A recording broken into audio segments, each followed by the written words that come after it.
this federal Labor government absolutely don't care, because they're not actually prepared for the benefit of these kids that are on our streets at night, to work in a bipartisan capacity to deal with these issues, to bring about solutions. I mean, Peter Dutton's called the Prime Minister back in October, after I took him around to some of those town camps and spoke to community members and asked him, let's do this together. I'm happy to work in a bipartisan way to try and solve some of these issues.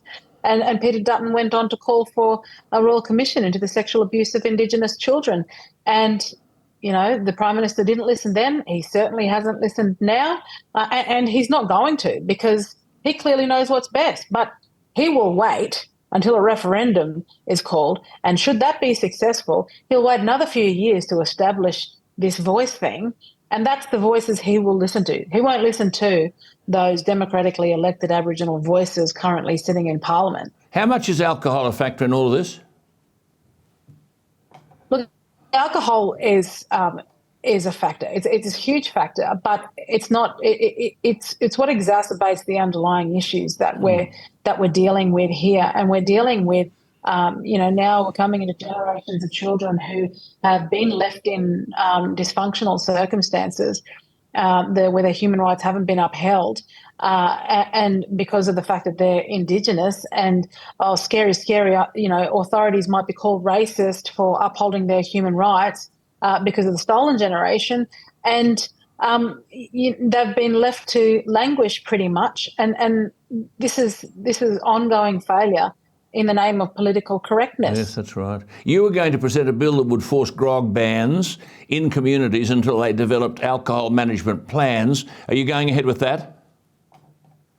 I have introduced my motion to the Senate, so tomorrow I'll be speaking to the bill, and the bill is about reinstating those restrictions out in communities, but it's a partnership agreement, basically, between the federal government and the territory government. So it's not just a complete handball to the territory government who have been failing, but the federal government will have oversight, will approve alcohol management plans for those communities that want to have alcohol in those communities, but it can't be done without first, going through a rigorous process of an alcohol management plan. Well, let me just come to that, Jacinta, about these alcohol management plans.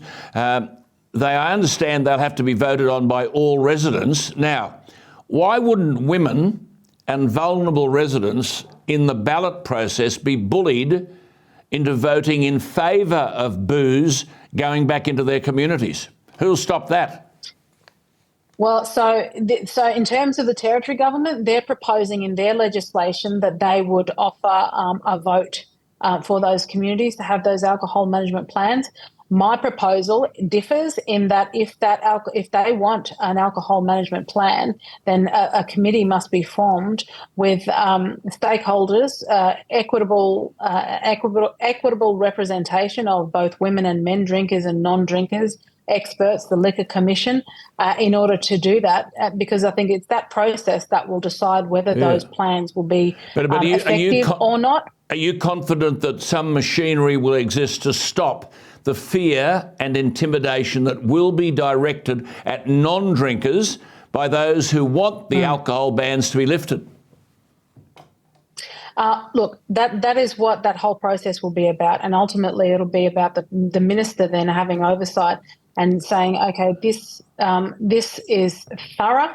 It has given a voice to everybody in the community and can go, yes, this is approved. But if there is people in that community that are really deeply concerned, their voices will be heard within that particular process.